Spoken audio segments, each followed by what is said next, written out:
Agora, avançando para o artigo 206, a gente encontra os princípios da educação. Então, eu até destaquei aqui, nós temos vários princípios dentro do artigo 206. Então, o primeiro princípio é o princípio da igualdade de condições. O que a gente visualizou sobre o artigo 6º, sobre os direitos sociais, sobre os direitos de segunda geração? O foco é promover a igualdade. Então, nada mais justo que o primeiro princípio da educação seja a igualdade de condições. Para o acesso, olha aqui, são dois focos importantes. Para o acesso, ou seja, entrada dentro do sistema educacional. E para a permanência na escola. Não é simplesmente só garantir o direito de matrícula, mas sim colocar condições para que aquela pessoa permaneça na escola. Exemplo, uniforme, material escolar, alimentação, transporte. Lembrando, o transporte foi incluído dentro do artigo 6º. Originalmente não estava no texto da Constituição, só que a sociedade vai evoluindo e cada vez vai exigindo, os seus direitos. Porque não tem como garantir o acesso à escola e falar assim, mas não tem ônibus para chegar até o colégio. Então, a pessoa não vai conseguir comparecer às aulas, tá bom? Então, o princípio da igualdade de condições. 2. Liberdade de aprender, ensinar, pesquisar e divulgar o pensamento, a arte e o saber. Então, dependendo do perfil do colégio, ele vai ter aí uma liberdade para focar em determinado método de ensino. O foco sempre é o conteúdo básico de determinado ano. Aí, como vai ser selecionado, aí é liberdade de ensino. Liberdade de aprender, ensinar, pesquisar e divulgar o pensamento, a arte e o saber. Inciso 3º, pluralismo de ideias e de concepções pedagógicas e coexistência de instituições públicas e privadas de ensino. Então, a gente visualizou, quando a gente estudou o artigo 6º, que o Estado, direitos de segunda geração, segunda dimensão, o Estado vai promover a igualdade. Só que esse promover a igualdade não significa que somente o Estado fornecerá o serviço. Por exemplo, existe hospital público? Existe. Mas existe hospital particular? Também existe. A mesma coisa aqui, coexistência de instituições públicas e privadas de ensino. Então, do mesmo jeito que tem hospital público e privado, também tem que ter escola pública e privada, tá bom? Aqui eu pulei um pouquinho, já fui lá para o artigo 209, que também está dentro do capítulo da educação. Só que, como está relacionado aqui no inciso 3º dos princípios, eu já trouxe o 209. Olha o que diz aqui, O ensino é livre à iniciativa privada, atendida às seguintes condições. Então, liberdade, para a coexistência de instituições públicas e privadas de ensino. A iniciativa privada pode praticar o ensino, pode comercializar o ensino? Pode, não tem problema, mas tem que cumprimento das normas gerais da educação nacional, lá da LDB. Lembra da LDB, lá do artigo 22 da Constituição? Então, cumprimento das normas gerais. Olha aqui, essa palavra, normas gerais. Aí, normas gerais, a gente vai lá para o artigo 24. O que fala no artigo 24? Cabe à União legislar sobre normas gerais, tá bom? O ensino é livre à iniciativa privada. O ensino é livre à iniciativa privada, atendida às seguintes condições: autorização e avaliação de qualidade pelo poder público. Então, o poder público vai verificar de tempo em tempo se aquele ensino está atendendo os padrões de qualidade. Perfeito? Então, é livre, mas tem que atender as seguintes condições, tá bom? Avançando agora para outros princípios, nós temos aqui o inciso 4º, o princípio da gratuidade do ensino público, em estabelecimentos oficiais. Por que em estabelecimentos oficiais? Porque a gente viu agorinha mesmo que a iniciativa privada também pode praticar a educação, Então, gratuidade do ensino público em estabelecimentos oficiais. E aqui eu trouxe para vocês uma súmula vinculante. Uma súmula vinculante é uma súmula editada pelo STF, que tem um grande poder dentro do mundo jurídico. Por quê? Porque ela é vinculante. Então, o STF falou, todo mundo tem que seguir isso, tá bom? A cobrança de taxa de matrícula nas universidades públicas viola o disposto no artigo 206, inciso 4º da Constituição Federal. Olha aqui o 206, inciso 4º. Gratuidade do ensino público em estabelecimentos oficiais. Por que, foi necessário colocar isso em uma súmula? Porque é muito comum, de tempo em tempo, você verificar algumas pessoas defendendo que as universidades públicas devem cobrar para fornecer cursos de graduação, tá bom? Então, no curso de graduação, não é permitido a cobrança, tá bom? Tanto que isso é importante, que isso teve uma repercussão muito maior. Antes, era muito comum as universidades públicas cobrarem taxas por atestado de matrícula, a taxa por requerimento de ementa. Hoje não existe, na maioria dos casos não existe mais isso. Por quê? Porque o cidadão foi questionando essas situações. Porque não adianta você falar, o ensino é gratuito, mas eu preciso da declaração de transferência. Vai R$1.000, exemplo. Então, assim, você bloqueia o acesso à pessoa a querer migrar de instituição, tá bom? Então, é o todo, tá bom? Então, a cobrança de taxa de matrícula nas universidades públicas viola o disposto no artigo 206, inciso 4º da Constituição. Lembrando, ele falou aqui da gratuidade, está violando, mas a gente pode estender um pouquinho mais o entendimento. Quando a gente visualiza aqui, igualdade de condições para o acesso e permanência na escola.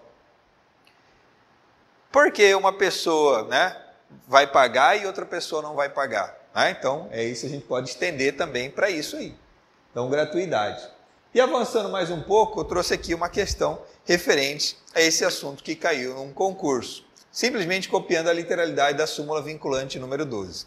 Olha o que ele diz aqui. A taxa de matrícula nas universidades públicas não viola o disposto no artigo 206, inciso 4º da Constituição Federal. Errado, Por quê? Porque viola, como a gente visualizou aqui, A cobrança da taxa de matrícula viola 206. E a questão foi lá e falou, não viola. Agora um ponto importante. Dificilmente vai cair no seu concurso, mas vou colocar, porque se cair você está ciente. Esse entendimento do STF aqui, dessa súmula vinculante, é para o ensino superior, padrão. Pós-graduação não é entendido dentro desse entendimento do STF, tá bom? Então, se você vai de repente fazer um mestrado, um doutorado ou uma especialização, a universidade pode cobrar, tá bom? A taxa de matrícula. Cada vez mais é eliminada essas barreiras para pós-graduação, mestrado, doutorado. Já para pós-graduação, especialização, essa como é um foco mais comercial, as universidades estão cada vez cobrando mensalidades maiores. Já em relação a mestrado e doutorado, cada vez menos você encontra cobranças de taxa de matrícula, tá bom? Então, portanto, questão errada. Avançando mais um pouco aqui, nós temos aí o inciso 5, valorização dos profissionais de educação escolar, garantidos na forma da lei, planos de carreira, com ingresso exclusivamente por concurso público de provas e títulos aos da rede pública. Então, nós temos aqui valorização dos profissionais. Lembra que foi criado aí a lei do piso salarial da educação? A lei do piso salarial da educação atende isso aqui, valorização dos profissionais de educação escolar, garantidos na forma da lei. Então, vai ter um piso, que é o valor mínimo, por isso chama piso, e também vai ter plano de carreira, ou seja, ele sabe de quanto em quanto tempo ele vai receber uma promoção, uma progressão aí dentro da sua estrutura administrativa, tá bom? Um outro ponto aqui que está ficando conhecido é o concurso unificado. Então, primeiro foi feito um concurso unificado aí para o Serviço Público Federal, para vários órgãos e várias entidades. Agora também vai ser criado o concurso unificado da educação. Então, os municípios, os estados podem aceitar, integrar o mesmo concurso que a União realizará. Então, a União vai realizar uma prova única para todos os municípios, todos os estados que aceitarem participar. O município ele é autônomo, como eu coloquei aqui para vocês. Os entes federados são autônomos. A União vai fazer o concurso unificado de educação. Se o município quiser, ele participa. Se ele não quiser, ele não participa. Se ele quiser fazer o seu próprio concurso, não tem problema, tá bom? Do ponto de vista de gestão, do ponto de vista de elevar a educação, é melhor participar do concurso unificado, porque aí você tem um padrão nacional em relação a nível mínimo de conhecimento do professor, tá bom? Então, inciso 6º. Gestão democrática do ensino público na forma da lei. Ou seja, não sei se vocês já visualizaram aí que existe eleição para diretor. Antigamente não existia eleição para a diretoria, simplesmente era uma imposição. Hoje já existe a eleição, então existe a participação dos pais dentro do colégio, tá bom?